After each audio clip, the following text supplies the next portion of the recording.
Have you ever wondered why that generation you were so excited about, the offspring of your very best animals, was born weak, undersized, or with health issues you just can't explain? It's a bitter feeling to walk into your barn or coop and realize that something is fundamentally wrong, that the vigor which used to be so abundant has suddenly vanished. Most novice breeders blame the weather, the feed, or just a streak of bad luck, but those of us who have been doing this for years know there is a silent enemy at play. It is a trap that is far too easy to fall into when we start looking for shortcuts in our management. In this video, we're going to have a straight talk about a topic that very few people dare to dive into for fear of showing their mistakes: the real danger and devastating consequences of inbreeding on the farm. We are going to analyze how forcing the bloodline and crossing close relatives ends up shattering the health code of your animals, from your chickens and guinea fowl to your ducks, geese, hogs, sheep, and goats. Get ready, because today we are going to look at how these physical limitations and the total loss of profitability can destroy years of hard work if we don't manage our genetics with the precision of a professional. Let's dive in. To understand the root of this problem, we must look at our farm's genetics with the same discipline and rigor used when facing a critical mission or analyzing a meteorological map to predict a high-pressure front. Inbreeding, which is simply the mating of closely related individuals, acts like a filter that amplifies whatever is in the blood, both the good and the bad. The big mistake many producers make is believing that only the beautiful or productive traits we see on the outside, like shiny plumage or good muscling, will be locked in. The biological reality is much more complex and severe. Every living thing carries recessive genes, which are small faulty instructions that stay dormant or hidden as long as there is genetic diversity. However, by crossing fathers with daughters, siblings with each other, or first-degree relatives, we are mathematically forcing those hidden faulty instructions to meet and manifest strongly in the next generation. It's like trying to build a solid structure using blueprints that have the exact same calculation error in the foundation. Sooner or later, the building is going to lean or, even worse, collapse in on itself. As breeders, our responsibility is to be the guardians of that code of life, ensuring that every animal we bring into the world is capable of thriving, resisting disease, and being productive, instead of becoming a constant burden on the farm's resources. The initial impact of inbreeding is usually subtle and treacherous, almost invisible at first, but relentless in its progress. The place where you will first notice that something has broken is at the very heart of your flock, the birds. Chickens and, especially guinea fowl, are the sentinels of genetic health for any farm. Many breeders value the guinea fowl for its incredible ability to keep the property clean of ticks, insects, and even snakes, functioning as an unmatched natural alert and defense system. But when the blood becomes stagnant and diversity disappears, that legendary hardiness vanishes completely. The first real symptom isn't an external deformity, but a silent death before they even hatch. You will begin to notice that eggs that are perfectly fertile and have been incubated with ideal temperature and humidity never actually hatch. This happens because the embryo simply stops developing in the final days of the cycle, because its internal design is unviable. Its organs don't have the strength to start the process of independent life. When they finally do manage to hatch, you will see specimens with physical limitations that make survival a struggle, legs that don't have the correct alignment to hold the body's weight, preventing them from walking normally to the feeders, or deviations in the beak structure that make the simple act of pecking grain a daily fight against starvation. A guinea fowl suffering from inbreeding loses its survival instinct and its characteristic vigor. Moving on to waterfowl, the situation becomes even more technical. Ducks and geese are hardy animals by nature, designed to withstand weather conditions that other birds simply wouldn't survive. Many breeders get complacent, thinking that the hardiness of these species makes them immune to genetic failures, but the reality is quite different. Geese, in particular, already represent a considerable reproductive challenge due to their monogamous nature and their very specific biological cycles, a topic that creates constant doubt and frustration among those seeking success with them. Inbreeding in geese is, literally, a midterm death sentence for your bloodline's fertility. The males start to lose reproductive interest or produce sperm of such low quality that most of the eggs end up being clear, throwing away months of expensive preparation and feeding. But beyond what doesn't hatch, what does manage to break the shell usually shows a progressive degeneration in body size and bone density. You will see geese that, despite receiving the best nutrition available, do not reach the weight or the majestic stature of their ancestors, remaining small and weak. In ducks, it is alarming to observe problems in the formation of the wing joints and ligaments. You will see specimens whose wings, instead of folding harmoniously against the body, show deviations that affect their balance and their ability to protect themselves against harsh weather. An aquatic bird that cannot close its wings correctly is an animal that loses energy and heat at an accelerated rate, becoming extremely prone to chronic respiratory diseases. When we move on to analyze larger livestock like hogs, Inbreeding stops being just a biological concern and transforms into an economic hemorrhage that can bankrupt any project. Success in pork production is based on pure efficiency. We need large litters, piglets born with a strong weight, and the ability to convert feed into meat at an accelerated rate. Consanguinity is the direct and frontal enemy of that productive efficiency. The most alarming and painful sign for the breeder's pocketbook is the sudden and drastic reduction in litter size. Where you used to have an excellent sow delivering 12 or 14 healthy piglets, you now start seeing mediocre farrowings of barely 6 or 7. It is here that we most frequently see structural physical weaknesses, such as umbilical hernias. This condition occurs when the abdominal wall does not close correctly during fetal development due to an inherited genetic failure, leaving the internal organs vulnerable and condemning the animal to poor growth or premature death. You will also see the recurring appearance of piglets that simply fall behind, the so-called runts or chronic laggards. These animals have a metabolism that simply does not work. They consume resources and demand management time, but they will never reach market weight profitably. They are a daily reminder that new blood is not an optional expense, but the smartest investment you can make. Finally, we must observe the ruminants, where sheep and goats show us another side of this genetic disaster. In these species, inbreeding hits hard on jaw conformation and parasite resistance, two fundamental pillars for their survival on pasture. A sheep or goat born with a misaligned jaw is an animal that cannot process forage efficiently. This means that even if it has the best grass in front of it, it will be in a constant state of malnutrition. Furthermore, the loss of internal biodiversity weakens their immune response, forcing the breeder to rely excessively on chemical dewormers, which in turn increases costs and creates other resistance problems.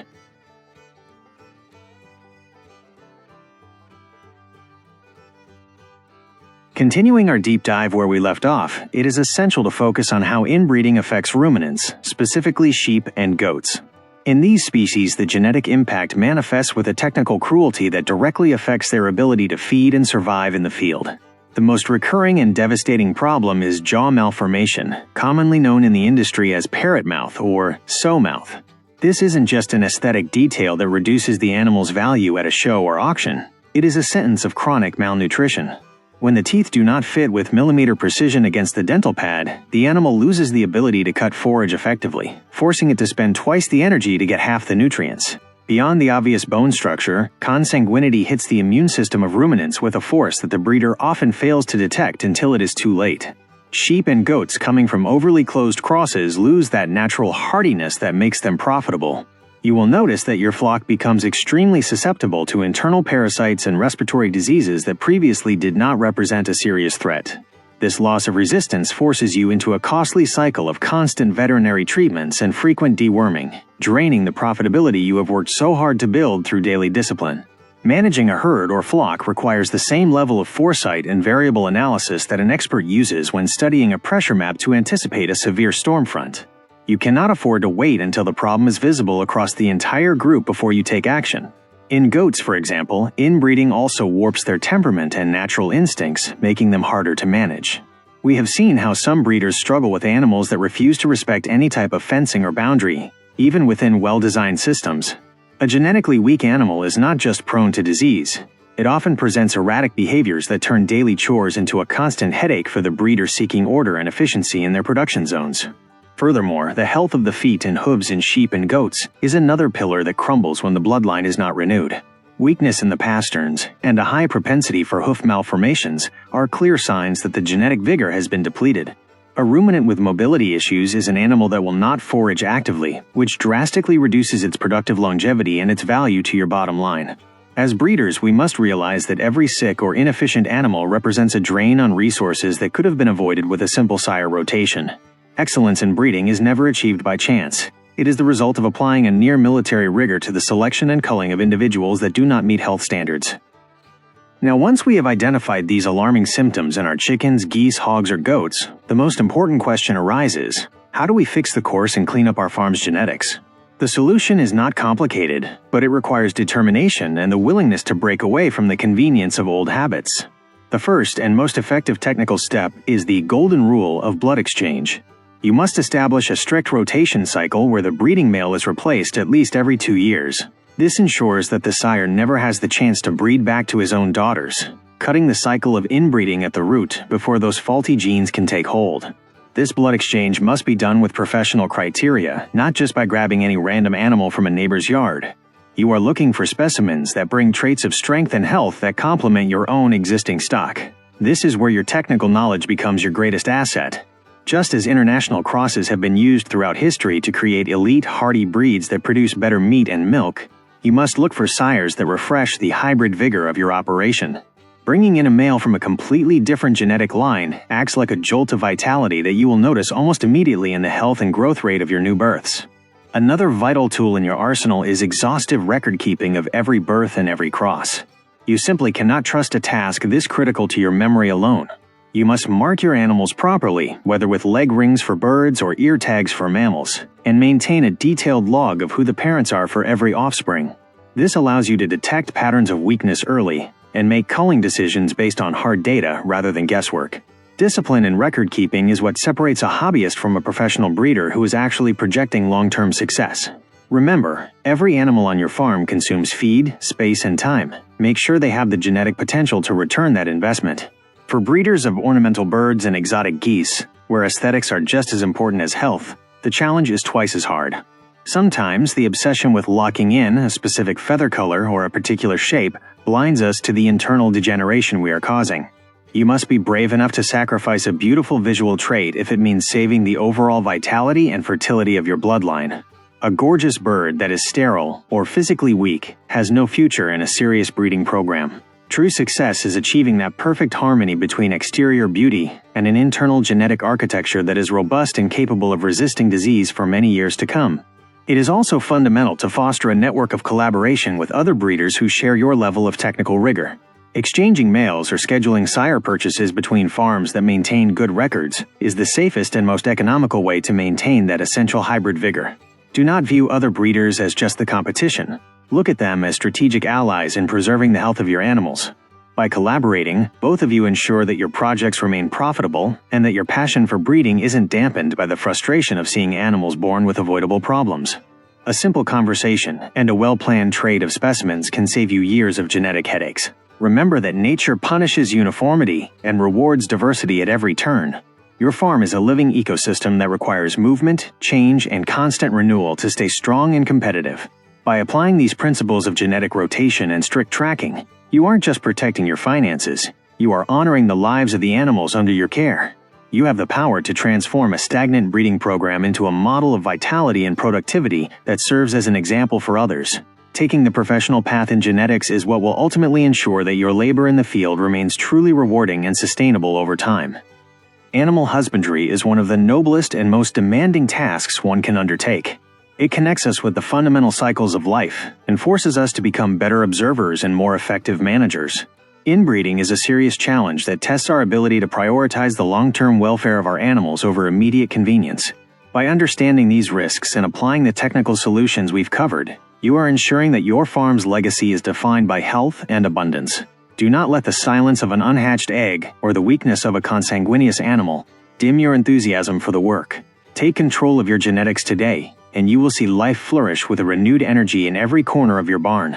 If this technical breakdown has been helpful and you want to continue exploring the secrets to making your farm truly successful, I invite you to subscribe to the channel and turn on notifications. Share this video with a fellow breeder who might be struggling with these issues and doesn't know how to turn things around. I want to hear from you in the comments. Have you noticed any of these red flags in your own animals? How do you manage your bloodline rotations? Your input helps this community of professional breeders grow and learn together. For your success, fellow breeder, until next time.